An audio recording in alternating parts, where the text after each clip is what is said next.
उच्चतम न्यायालय का नया ध्वज और प्रतीक चिन्ह।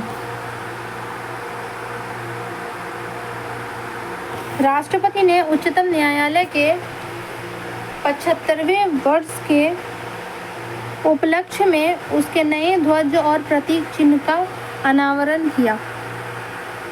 भारत के मुख्य न्यायाधीश ने उच्चतम न्यायालय में न्यू लेडी जस्टिस की प्रतिमा का अनावरण किया।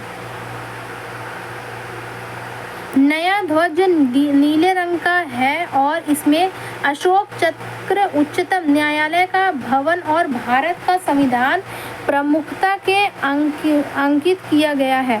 प्रतीक चिन्ह पर देवनागरी लिपि में यतो धर्मस्तो जय अंकित है, जिसका अर्थ है जहाँ धर्म है वहाँ विजय है। नई प्रतिमा को साड़ी पहनाई गई है। पूर्व में उसकी आंखों पर पट्टी बंधी हुई थी, परंतु वर्तमान प्रतिमा की आंखों पर कोई पट्टी नहीं है। उसके एक आंख में भारत का संविधान और दूसरे हाथ में तराजू पकड़ाया गया है।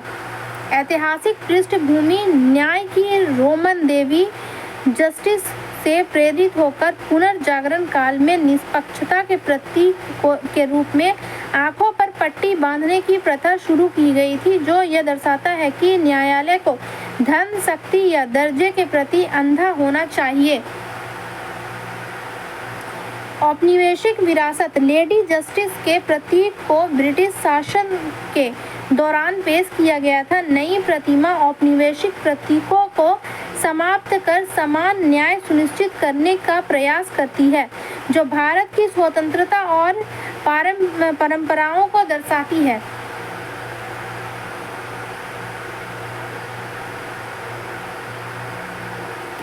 भारतीय परंपरा।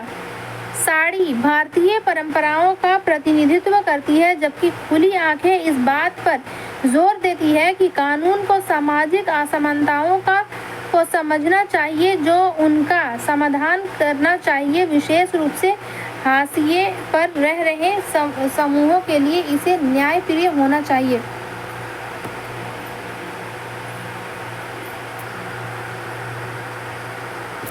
राष्ट्रीय बाल अधिकार संरक्षण आयोग की 12 मार्च 2002 को 19वां स्थापना दिवस था। विचारणीय तथ्य। परीक्षा पर्व अभियान भारत के विभिन्न हिस्सों के बच्चों को आयोग के परीक्षण पर्व अभियान में उनके प्रयासों और भागीदारी का जश्न मनाने के लिए आमंत्रित किया गया था। परीक्षा पर्व 6.0 इनिशिएटिव बच्चों को अपने परीक्षा तनाव और मुकाबला दिनचर्या के बारे में वीडियो संदेश साझा करने के लिए प्रोत्साहित किया। चयनित वीडियो NCPCR के सोशल मीडिया प्लेटफॉर्म पर दिखाए गए। भाग लेने वाले बच्चों और अभिभावकों को पुरस्कृत पत्र प्राप्त हुआ। विभिन्न राज्यों के बाल अधिकार संरक्षण के लिए राज्य आयोग SCPCR ने कार्यक्रम के दौरान अपनी सफल पहलों और अनुभवों को साझा किया। बाल अधिकारों के संरक्षण के लिए राष्ट्रीय आयोग। यह बाल अधिकार संरक्षण आयोग अधिनियम 2005 की धारा 3 के तहत एक वैधानिक निकाय है। नोडल मंत्रालय महिला एवं बाल विकास मंत्रालय। संरचना 1 अध्यक्ष प्लस 6 अन्य सदस्य। अध्यक्ष को छोड़कर 2 सदस्य महिला होनी चाहिए। कार्यकाल और नियुक्ति। अध्यक्ष 3 वर्ष और 65 वर्ष की आयु तक, सदस्य 3 वर्ष या 60 वर्ष की आयु तक। नियुक्त महिला एवं बाल विकास मंत्रालय के प्रभावी मंत्री की अध्यक्षता में 3 सदस्यीय चयन समिति की सिफारिश के आधार पर केंद्र सरकार पुनर्नियुक्ति अधिनियम 2 शर्तों के लिए योग्यता। शक्तियाँ।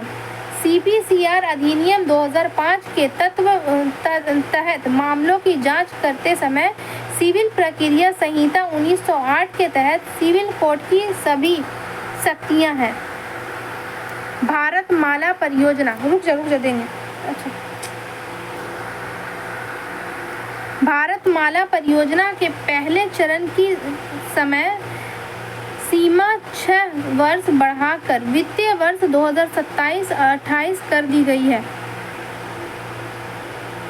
मुख्य बिंदु: भारतमाला के पहले चरण की घोषणा 2017 में की गई थी और इसे 2022 तक पूरा किया जाना था। अनुमानित लागत: आर्थिक मामलों की मंत्रिमंडल समिति ने 5.35 ट्रिलियन रुपए की अनुमानित लागत के साथ भारतमाला परियोजना के पहले चरण को मंजूरी दे दी है।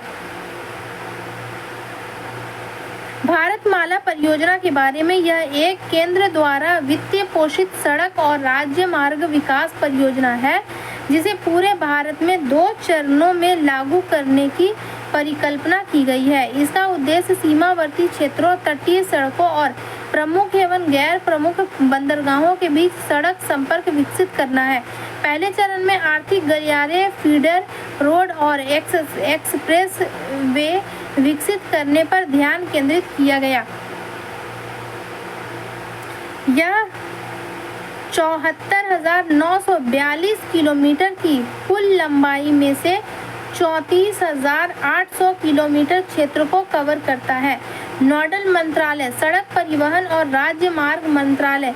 क्रियान्वयन एजेंसियां: भारतीय राष्ट्रीय राजमार्ग प्राधिकरण NHAI, राष्ट्रीय राजमार्ग और अवसंरचना विकास निकाय लिमिटेड तथा राज्य लोक निर्माण विभाग SPWD।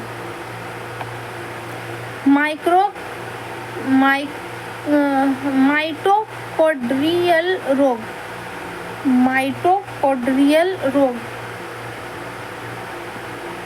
इसके संदर्भ में है कि वैज्ञानिक माइटो रोग के संभावित इलाज के रूप में माइटोकॉन्ड्रियल डोनर सुरक्षा और प्रभावकारिता का आकलन करने के लिए एक नैदानिक परीक्षण शुरू करने हेतु तैयार हैं।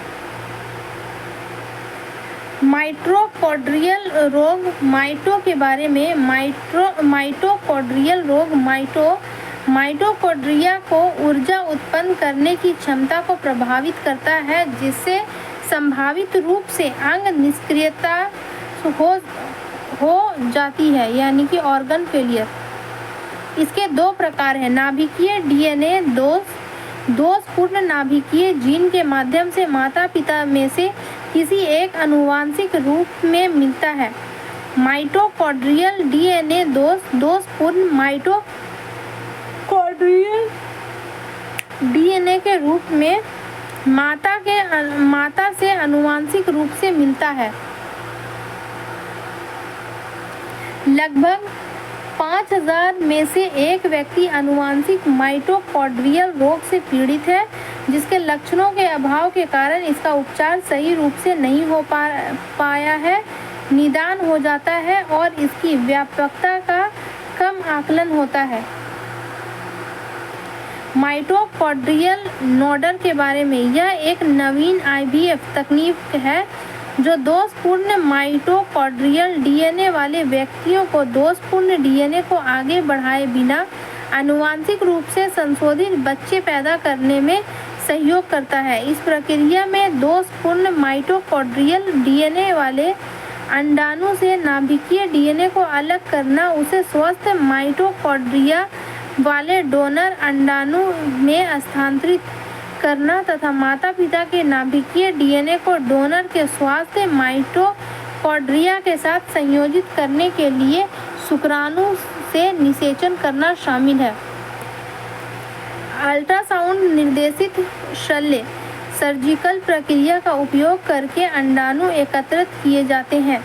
परिणाम स्वरूप उत्पन्न बच्चे को 3 व्यक्तियों से आनुवंशिक सामग्री प्राप्त होती है जिसमें माता पिता दोनों से नाभिकीय DNA और डोनर माइटोकॉन्ड्रियल DNA शामिल होते हैं,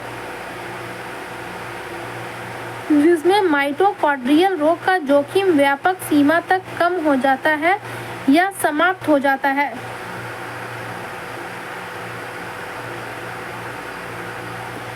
इंटरनेशनल राइनो फाउंडेशन IRF ने state of the rhino 2024 report जारी की है। वैश्विक स्तर पर गैंडे राइनो की स्थिति। व्हाइट राइनो की आबादी वर्ष 2022 में 15.942 से बढ़कर वर्ष 2023 में 17.464 हो गई है। ब्लैक राइनो और बड़े सींग वाले गैंडे राइनो की आबादी स्थिर बनी हुई है। संपूर्ण विश्व में अब 28,000 से भी कम राइनो बचे हैं, जो 20वीं सदी के आरंभ में 5 लाख थे। एक सींग वाले गैंडे। गैंडों की 5 सबसे बड़ी प्रजातियां केवल भारत में पाई जाती है। प्राकृतिक रूप से भूटान, नेपाल, इंडोनेशिया, मलेशिया और भारत में पाया जाता है। पर्यावास असम, पश्चिम बंगाल और उत्तर प्रदेश। संरक्षण पोबितोरा वन्य जीव अभयारण्य, राजीव गांधी औरंग राष्ट्रीय उद्यान, काजीरंगा राष्ट्रीय उद्यान और मानस राष्ट्रीय उद्यान। G4 Nations. अब G4 नेशन क्या है? हाल ही में भारत, ब्राजील, जर्मनी और जापान के प्रतिनिधित्व वाले G4 देशों ने संयुक्त राष्ट्र सुरक्षा परिषद में तत्काल सुधार की मांग की है। स्थापना। संयुक्त राष्ट्र सुरक्षा परिषद संयुक्त राष्ट्र चार्टर के तहत 1945 में स्थापित संयुक्त राष्ट्र के 6 प्रमुख अंगों में से एक है। मुख्यालय है न्यूयॉर्क शहर। अधिदेश है अंतर्राष्ट्रीय शांति और सुरक्षा बनाए रखना। सदस्य इसमें 15 सदस्य हैं, जिनमें 5 अस्थायी सदस्य PS और 10 अस्थायी सदस्य जो 2 वर्ष के कार्यकाल के लिए चुने जाते हैं। अस्थायी सदस्य संयुक्त राज्य अमेरिका, रूसी संघ, फ्रांस, चीन और यूनाइटेड किंगडम। 10 अस्थायी सदस्य सीटें क्षेत्रीय आधार पर वितरित की जाती है। अफ्रीका और एशियाई राज्यों के लिए 5, पूर्वी यूरोपीय राज्यों के लिए 1, लैटिन अमेरिकी और कैरिबियाई राज्यों के लिए 2, पश्चिमी यूरोपीय और अन्य राज्यों के लिए 2,